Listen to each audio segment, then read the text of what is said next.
Olá, sejam bem-vindos. O tema da aula de hoje é eletroquímica. Eu explicarei sobre a eletrólise do cloreto de níquel em meio aquoso. Essa explicação será dividida em três partes. Eu esquematizarei o experimento, equacionarei as reações envolvidas e efetuarei cálculos envolvendo a eletrólise em questão. O cloreto de níquel, ele tem a seguinte fórmula: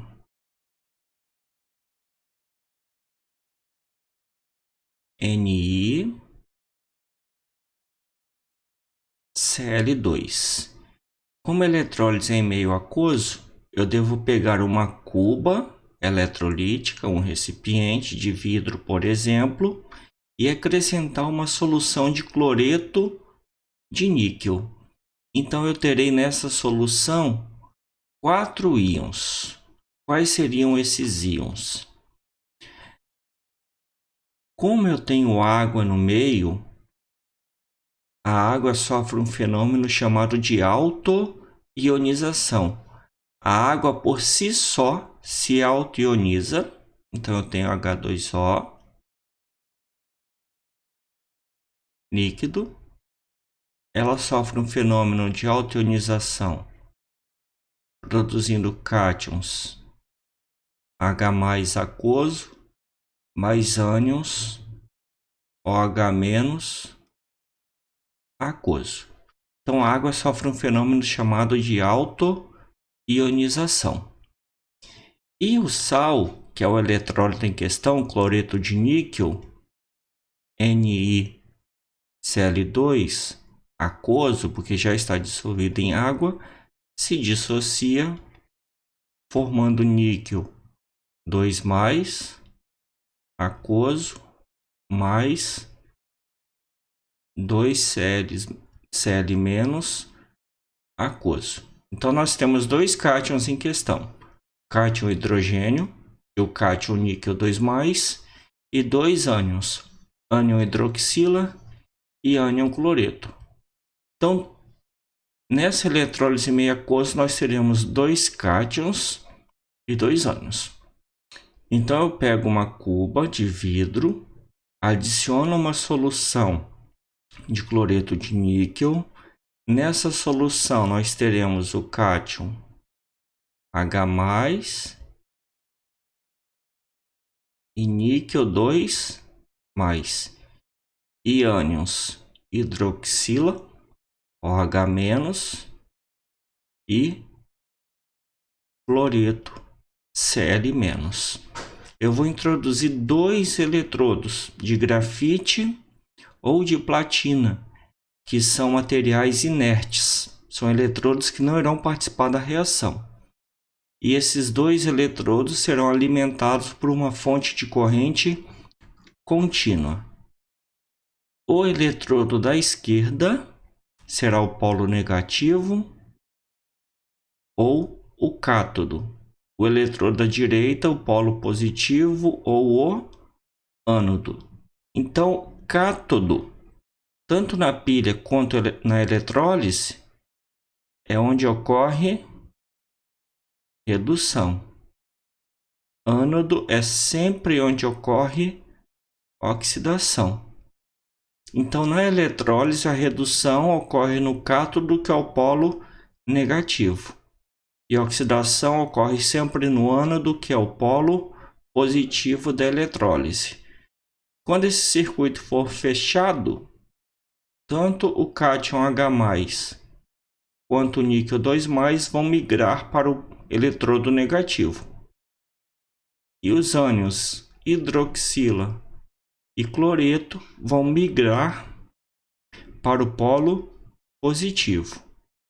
Como eu tenho dois cátions, esses dois cátions irão competir pela descarga elétrica no cátodo. E como eu tenho dois ânions, esses dois ânions também irão competir pela descarga elétrica no ânodo. Somente um dos cátions e somente um dos ânions pode vencer essa competição. Para eu saber quem tem prioridade de descarga, eu devo consultar essa tabela de potenciais padrão de eletrodo. Desculpa, eu preciso consultar essa tabela de prioridade de descargas de íons.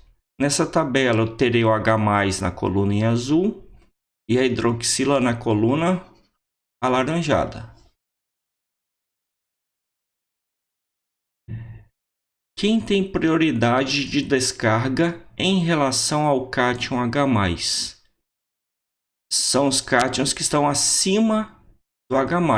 São os cátions formados por metais de transição: zinco 2+, ferro 2+, cromo 3+, níquel 2+, e Ag+. E quem perde para o H+ em termos de preferência são os cátions da família 1A, 2A e alumínio 3+. Então, como o níquel 2+ está acima do H+, ele terá prioridade de descarga elétrica. E já na coluna da direita, os ânions não oxigenados têm preferência pela descarga elétrica em relação à hidroxila. Então, cloreto, brometo e iodeto têm preferência pela descarga elétrica em relação à hidroxila. E os ânions oxigenados, sulfato, nitrato e fosfato, e uma exceção que é o fluoreto, perdem para a hidroxila. Então, nós temos aqui o cloreto acima da hidroxila. Então, nessa eletrólise, o níquel 2+ terá prioridade e o cloreto também terá prioridade. Então, eu posso assinalar aqui, ó, o níquel 2+ e o cloreto, que são os íons que irão participar da reação. No caso do níquel, como esse polo é negativo, o níquel 2+ vai receber elétrons e vai sofrer redução. E o cloreto, como vai migrar para o polo positivo, vai entregar elétrons, vai doar, perder elétrons e vai sofrer oxidação. Para eu saber qual é a semi-reação de oxidação ou de redução para o níquel e para o zinco, eu preciso consultar a tabela de potencial padrão de eletrodo. Então, eu tenho nessa tabela o níquel 2+, vai sofrer redução, então eu leio da esquerda para a direita. Níquel 2+, mais 2 elétrons, produzindo níquel metálico.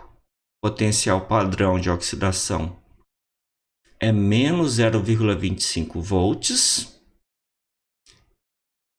E eu tenho também o cloreto.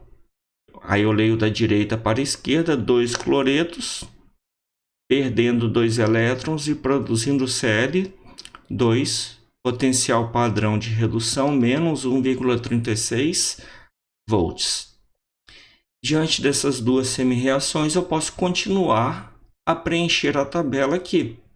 Então, no cátodo, que é o polo negativo, vai acontecer a redução do níquel 2+. Então, níquel 2+, aquoso, recebe 2 elétrons e produz níquel 0, que é um sólido, é uma redução, ganho de elétrons. Potencial padrão de redução menos 0,25 volts e 2 Cl menos aquoso com perder 2 elétrons, então vai sofrer oxidação, produzindo Cl2 gasoso. O potencial padrão de oxidação é igual a menos 1,36 volts. Nós teremos o polo positivo. Se eu somar, agora eu posso fazer o seguinte, somar todas essas semi-reações. Para eu simplificar, por exemplo, cloreto. Com cloreto eu preciso ter 2 mols e 2 mols. 2 elétrons com 2 elétrons.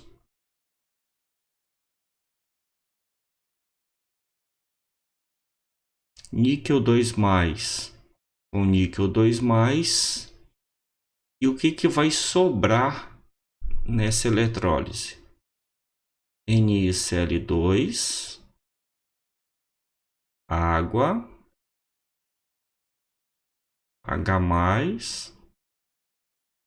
OH-, níquel sólido e cloro gasoso. Observem que nessa simplificação não houve necessidade de multiplicar nenhuma dessas equações por 2 ou por 3, por exemplo. E agora eu posso somar essas semi-reações e aí eu terei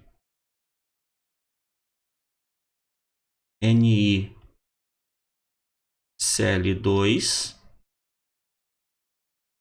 aquoso como reagente, mais água líquida, produzindo níquel sólido mais Cl2 gasoso mais H+ aquoso mais OH- aquoso. H+ mais OH- é a mesma coisa que H2O líquido. Então eu posso simplificar uma molécula de água no primeiro membro com uma molécula de água no segundo membro e a equação vai ficar NiCl2 aquoso produzindo níquel sólido e cloro gasoso. E qual que é o potencial de eletrodo dessa eletrólise? Eu vou somar esses dois potenciais, então o ΔE da eletrólise na condição padrão será menos 1,61 volts. Como esse valor é menor do que zero, o processo é não espontâneo.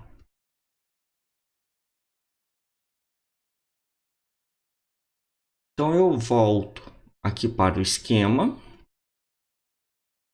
O níquel 2+ vai sofrer descarga elétrica aqui no cátodo e vai produzir níquel sólido aqui na superfície do eletrodo.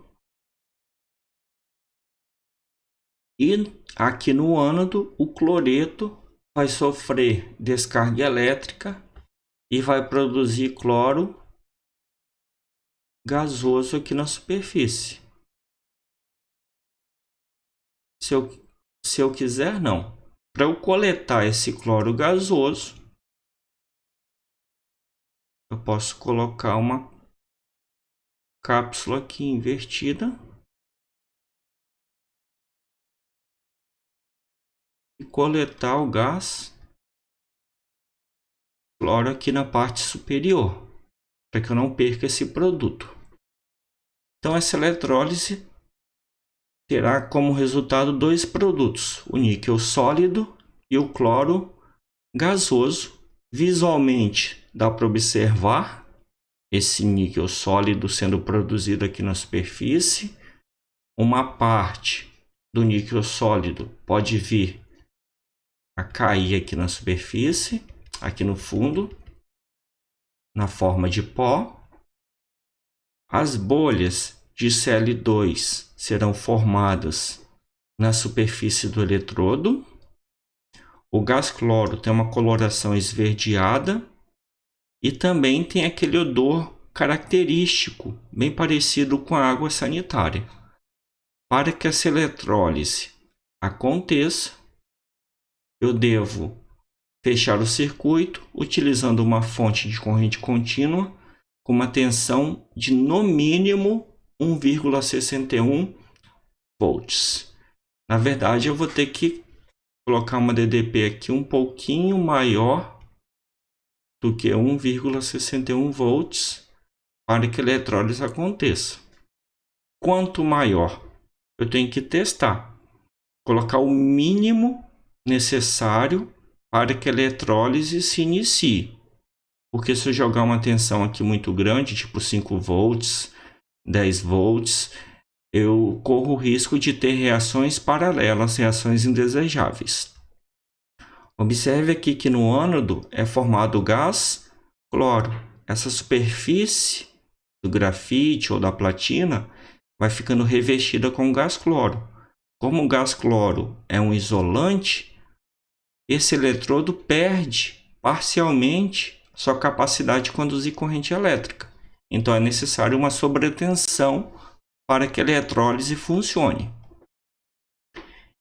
Diante desse equacionamento e desse esquema, nós podemos efetuar alguns cálculos envolvendo a eletrólise. Então nós temos aqui, considere a eletrólise do cloreto de níquel em meio aquoso, submetida a uma corrente elétrica constante, igual a 2 amperes, durante 2 horas. Cloreto de níquel em meio aquoso. Então, calcule a massa de produto obtida em cada eletrodo. Então, qual a massa de produto obtida no cátodo e no ânodo? Expressa em grama. E calcule o volume de gás desprendido na CATP somente se houver produtos no estado gasoso. Então, para a letra A, que solicita o cálculo de massa, eu tenho como produto níquel sólido e cloro gasoso, então eu vou calcular a massa desses dois produtos. Já para a letra B, calcule o volume de gás desprendido, só faz sentido fazer o cálculo para o gás cloro, uma vez que o níquel ele é sólido. Então nós iremos resolver da seguinte maneira. A carga envolvida no processo eu preciso determinar. A intensidade da corrente elétrica é constante, igual a 2 amperes. O tempo é de 2 horas, que é igual a 7.200 segundos. E a carga é a intensidade vezes o tempo. Aqui ampere. Ampere é a mesma coisa que coulomb por segundo. Então a carga é 2 coulombs por segundo vezes 14.400 segundos. Simplifico segundo com segundo. A carga vai dar... Desculpa. Aqui é 7.200 segundos.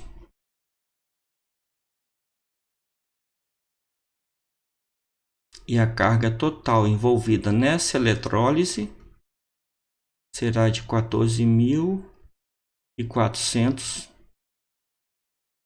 coulombs. E aí eu posso fazer uma regra de 3 composta e resolver a letra A e a letra B de uma única vez. Eu posso colocar níquel para eu calcular a massa, cloro para eu calcular a massa, cloro novamente para calcular o volume e os elétrons envolvidos nessa questão. Então a proporção é 1 mol de níquel para 1 mol de cloro para 2 mols de elétrons. 1 mol de níquel, 1 mol de cloro, repito, 1 mol de cloro para 2 mols de elétrons.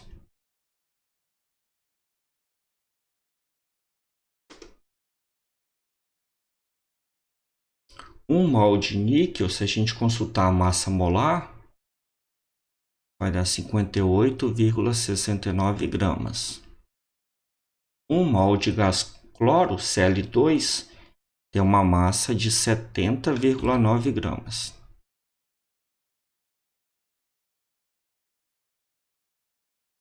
Um mol de qualquer gás na CATP, inclusive o gás cloro, 24,5 litros. E 1 mol de elétrons, 96.500 coulombs. Então, 2 vezes 96.500 coulombs. Durante 2 horas, sob uma corrente elétrica constante de 2 amperes, a carga total envolvida no processo é 14.400 coulombs. Então, qual será a massa de níquel? Qual será a massa de Cl2? Resposta da letra A. Qual será o volume de Cl2? Resposta da letra B. E aí eu faço uma regra de 3, combinando a coluna 1 com a coluna 4, a 2 com a 4 e a 3 com a 4. Então, se eu resolver essa regra de 3, eu terei os seguintes resultados: 4,38 gramas de níquel, 5,29 gramas de gás cloro e 18,28 litros de gás cloro. E aí são as 3 partes da aula que eu havia comentado: o esquema da eletrólise, o equacionamento da eletrólise e cálculos envolvendo a eletrólise em questão.